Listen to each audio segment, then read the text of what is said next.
I used to think silence kept the peace.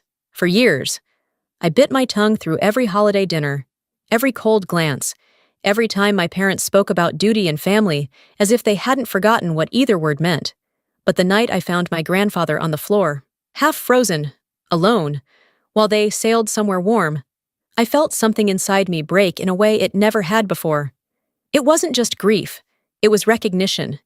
I realized I'd spent my whole life cleaning up the messes they left behind, telling myself they didn't mean it, that family was worth forgiving. Not anymore. That night, as the sirens faded and my hands shook around his, I, Paula Whitmore, swore I would never stay silent again. Whatever warmth they thought they'd escaped to, they'd soon learn what cold really felt like. The drive from Boston took 5 hours, most of it through white silence. The snow was so heavy the headlights barely touched it, like the road itself didn't want to be found. I'd spent every mile rehearsing a reunion, my mother's arms, my father's laugh, the hum of the house I'd left behind. But when I finally pulled into the driveway, the only thing that greeted me was the sound of wind cutting through trees. The windows were dark, no lights, no music, no warmth. Inside, the air bit my skin. I flicked on the kitchen light, its glow sharp against the empty counters. The tile floor squeaked under my boots. On the refrigerator, a single note trembled in the draft from a cracked window.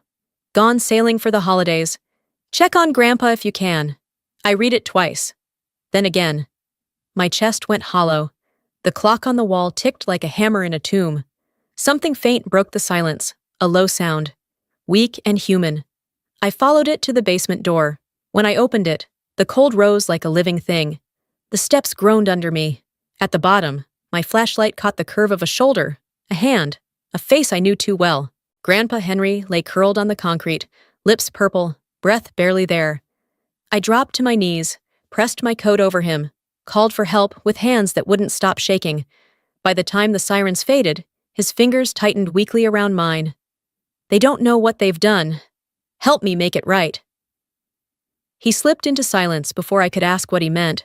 When I turned back toward the house, the kitchen light still burned against the dark. The note on the fridge fluttered once, and the whole place seemed to exhale cold. I used to think cold was just weather. That night, I learned it could live inside people too. The hospital lights were so bright they hurt. The air smelled of bleach and metal, and the machines hummed in steady, merciless rhythm. I sat beside him, his hand small and light in mine, still faintly warm. The doctor stood at the foot of the bed, his voice clinical, detached. He's severely hypothermic. Another hour, and we'd be talking about arrangements, not recovery. I nodded, but the words barely landed. My training told me to focus on breathing, on regulation, on what I could control, but there was nothing controlled about watching someone you love turn gray under hospital lights. My grandfather's chest lifted shallowly beneath the sheets. His lips cracked from cold. When his eyes flickered open, they found me. Not with confusion, but with clarity so sharp it cut.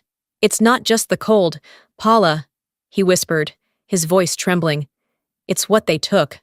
I leaned closer. What did they take? Who? But his eyes drifted closed again, and silence swallowed the room.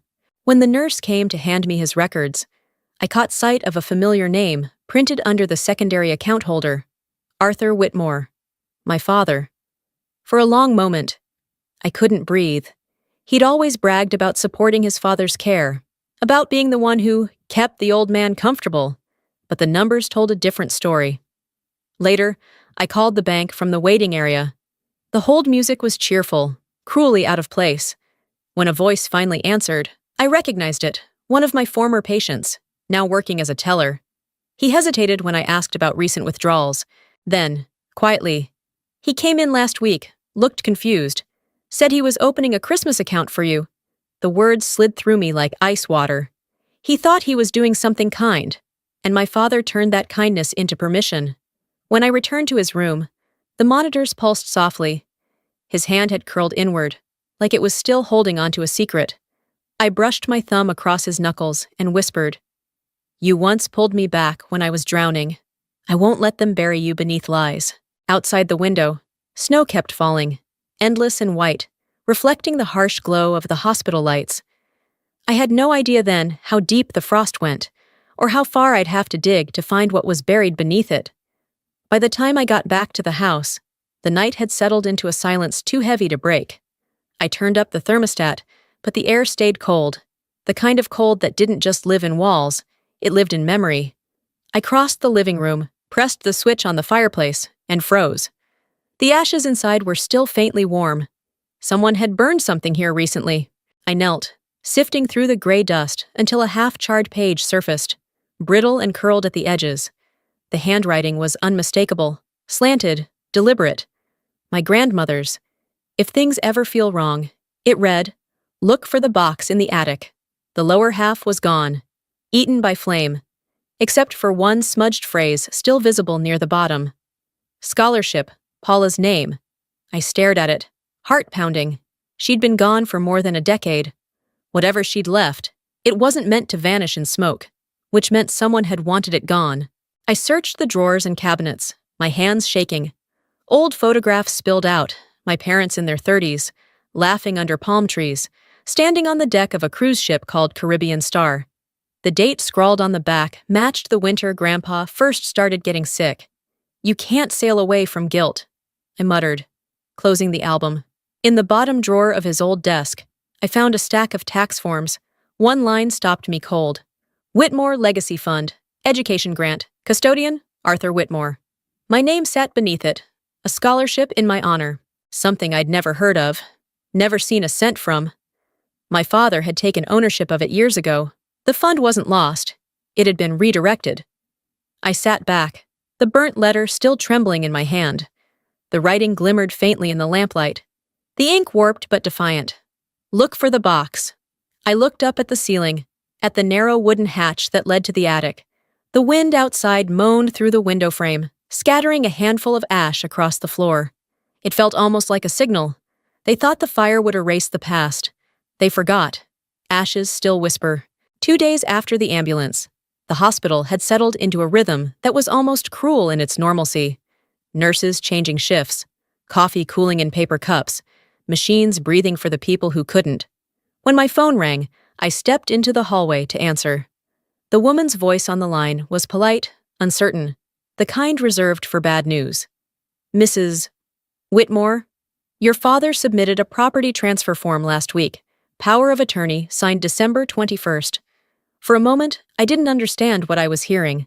December 21st was the day Grandpa slipped in and out of consciousness, the day the nurses had to spoon water between his lips. I asked her to send me a copy.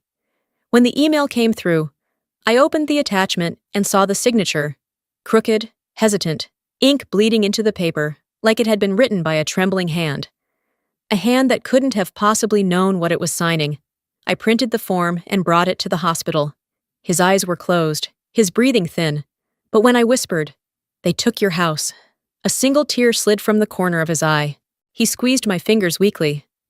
And that was all the confirmation I needed. That afternoon, I drove to Vermont Trust myself.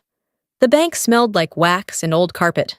Behind the counter stood Mark, a man I hadn't seen in years, one of my old patients who'd once sat in my office talking about the silence after loss. He recognized me instantly, and his expression shifted from surprise to guilt. He didn't know what he was signing. He said softly, glancing over his shoulder, "Your father told me it was a holiday insurance form." Outside, the air felt sharper than before. I barely noticed the drive back until my phone buzzed again, this time from the doctor. They'd finished Grandpa's lab tests. "His carbon monoxide levels are high," the doctor said. "When was the furnace last serviced?" The words hung there, heavy. I hadn't touched the furnace switch since arriving. The thought formed slowly. Horribly, the heat hadn't failed. Someone had turned it off. That night, I sat on the floor of my childhood bedroom, surrounded by photographs, smiling faces, Christmas trees, the illusion of warmth. My father's hand resting over my mother's, both grinning at the camera like people who believed themselves good. People don't become monsters overnight, I thought. They melt, slowly, until all that's left is convenience. By morning, I'd decided. The next call I made wouldn't be to the hospital. It would be to a lawyer. The next morning, I sat beside Grandpa's bed, watching the steady rise and fall of his chest. The beep of the monitor was the only sound keeping time. As I traced the wrinkles on his hand, a memory surfaced. Years ago at Lake Champlain, the day I slipped through the ice, he jumped in after me without hesitation, his fingers locking around mine, pulling me to the surface. Now it was my turn to pull him back. Only this time, the water was invisible, and the ice was made of lies. When he drifted back to sleep, I opened his old email account.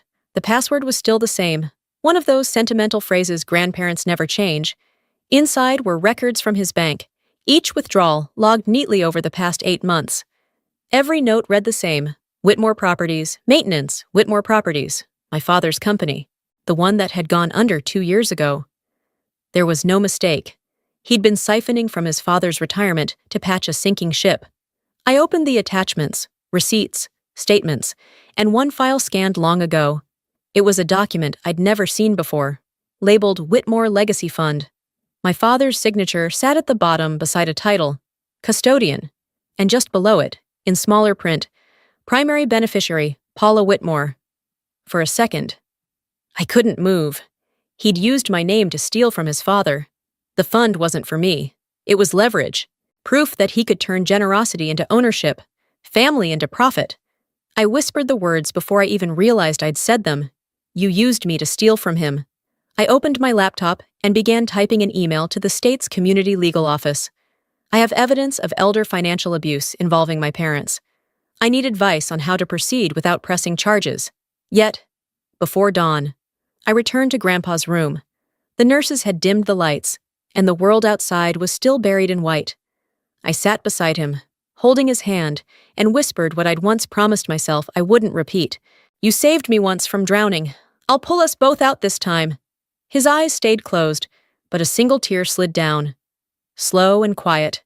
When I looked toward the window, the sky was turning faintly gold. Snow was still falling, but somewhere above the clouds, the light was breaking through. The cold wasn't just outside. It was in the lies we called love, and I was done freezing. I hadn't slept in 2 nights. The house felt alive, whispering in its creaks, holding its breath with me. Before dawn, I put on gloves, grabbed my flashlight, and climbed to the attic, where my grandmother once prayed every morning. The air was thick with dust and old pine. My light swept across forgotten boxes until it caught a wooden statue of the Virgin Mary, her chipped collar shadowed in grime. When I brushed away the dust, something shifted beneath my palm. A loose board. Beneath it lay a walnut chest carved with M&H, 1967. I opened it slowly. Inside, wrapped in linen, was a letter in my grandmother's handwriting. If kindness fails, truth will defend you. The house is Henry's till his last breath. The fund is Paula's when the time is right. I knelt, shaking. Beneath the letter were documents. The original power of attorney signed in 2014, clean and firm. Receipts showing transfers to Whitmore Properties LLC, and a notarized fund contract naming me as beneficiary. My father hadn't stumbled into corruption. He had built it. At the bottom of the box was a USB, wrapped in tissue, with a note in her handwriting. Arthur doesn't know this exists. Keep it safe. I plugged it in. Static hissed. Then voices. Hers, my grandfather's, and his. If we transfer now, you'll save me from bankruptcy. Arthur, she said. This isn't yours. It will be soon. I closed the laptop, clutching the USB. Grandma, I found your truth. Now I'll make them face it. A gust burst through a crack in the roof, blowing the attic door wide. A folded paper slid from the chest to my feet. Faded ink read, "They will come home soon." It wasn't about the weather. By afternoon, the storm had quieted. I stood at the window as headlights cut through the snow. My parents stepped from the car, tanned and smiling, their laughter slicing through the cold. My mother waved. "Oh, Paula, you're here already?" I sat by the fire, its warmth deliberate. "I've been here," my father chuckled, resting a hand on my shoulder. "Guess you saw the note. We figured you'd check on him." "I did," I said. He almost froze to death. Her smile faltered. "Honey, don't exaggerate. He probably forgot the heat again. It was turned off manually, the main switch." Their faces stiffened. "What exactly are you implying?" my father asked. "When did he sign the property papers?" I said. "Before Christmas," my mother blurted. He said he didn't need the house anymore. He was unconscious that week. The air froze solid. She realized what she'd admitted. I took out the USB and papers, placing them on the table. I found Grandma's box. That was private, my father muttered. No, I said. That was evidence. I played the recording. His voice filled the room. If we transfer now, you'll save me from bankruptcy.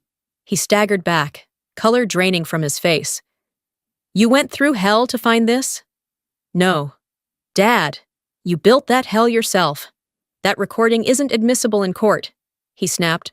Maybe not in court, I said. But it's enough for a mediation case, and a social worker already has a copy. Silence. My mother sobbed. We just wanted to keep the family afloat. By drowning the only man who ever kept us alive, I said. I pointed to the fire. You left it out. I thought I'd light it again. They said nothing. My mother cried quietly. My father turned away, smaller somehow. I stepped outside into the freezing air. Snow swirled beneath the porch light. Behind me, the fire glowed through the window, painting the room gold. For years, I'd been the quiet one, the listener, the peacekeeper. But silence has a breaking point, and tonight, it broke. I sent the message that morning. Dinner at 7. All of us. By evening, the table was set. White linen, 2 glasses of wine, a single candle flickering in the middle. No food, only a beige folder waiting like an uninvited guest. They arrived trying to act normal. My mother forced a smile. At least we're together for Christmas dinner. I met her eyes. Yes, together. Finally honest. The candlelight trembled, showing every flaw they tried to hide. I opened the folder. The original power of attorney, the forgery, the scholarship contract, bank statements, the USB. Each paper landed like a strike. My father snapped. You went too far. I stayed still. No. You did. Then came the sharp tap of a cane. Grandpa stood in the doorway, pale but upright. Sit down. Arthur!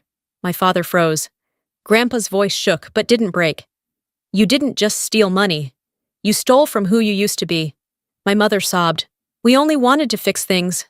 Grandpa's reply cut through her tears. You fix a roof. Ellen, not people. Silence filled the room. The fire crackled. For the first time, the house wasn't cold. It burned with truth. A week later, we met inside the small chapel of St. Mary's. Morning light filtered through the stained glass windows, painting the wooden floor with soft colors that didn't quite reach anyone's face. The round table in front of us held no papers yet, only silence. My grandfather sat beside me, his cane resting against the pew. Across from us were my parents, smaller now, quieter. The lawyer and Father Allen, my grandfather's oldest friend, completed the circle. The clock ticked, the heater hummed, no one spoke. When Father Allen finally did, his voice was steady but kind. We're not here to punish, but to repair what's broken. I placed the folder on the table. My grandfather nodded once, confirming every page. My parents bowed their heads, both pale. My father's voice cracked. We just wanted to survive. The priest's eyes lifted. At the cost of your father's life? The lawyer read the decision. They would repay what they took, forfeit all guardianship rights, attend supervised elder care counseling, and a written notice would be sent to Elder Protection Vermont. No protest. My father only nodded. My grandfather whispered, we correct, not destroy. It was the gentlest sentence, and the hardest one to live with. When it was over, my mother reached for me, her hands trembling. Paula, can we ever fix this? I met her eyes. Not fix. Learn. I took my grandfather's arm, and together we stepped into the winter air. The cold met my skin, sharp but clean. Behind us, the church doors closed softly. He said, they'll live, and that's punishment enough. I nodded. Justice doesn't need applause. It just needs to exist. 3 months passed before the world began to soften again. Spring came late to Vermont. The snow melted in slow silver streaks along the roof, dripping like a clock measuring forgiveness. The mornings were quiet now. Sunlight filled the small house by Lake Champlain, where my grandfather and I lived. He sat by the window with the newspaper, a cup of tea steaming beside him. I made another for myself, the scent of chamomile drifting through the room. Life had found a calm rhythm. My parents still lived in town. They avoided words, avoided me. But each month they sent what they owed, steady payments, small reparations wrapped in silence. Sometimes I'd see them at the market. My mother would nod. My father would look down. For once, their silence wasn't deceit, it was acceptance. That afternoon, sunlight spilled across the floor, turning everything gold. My grandfather looked up from his paper. "You didn't just save my life, Paula," he said softly. "You saved our soul." I smiled, watching the light shimmer on the lake. "You told me warmth isn't about heat, it's about people staying." He nodded. "Then you've given me the warmest winter." Later, I wrote in my notebook, "Some homes freeze in silence, some thaw with truth." I came home for Christmas and found more than a dying man. I found what it means to stay human. Outside, the lake glittered under the pale sun. Steam rose from the mug in my hands. Somewhere nearby, a bird sang, the first note of a long, gentle spring.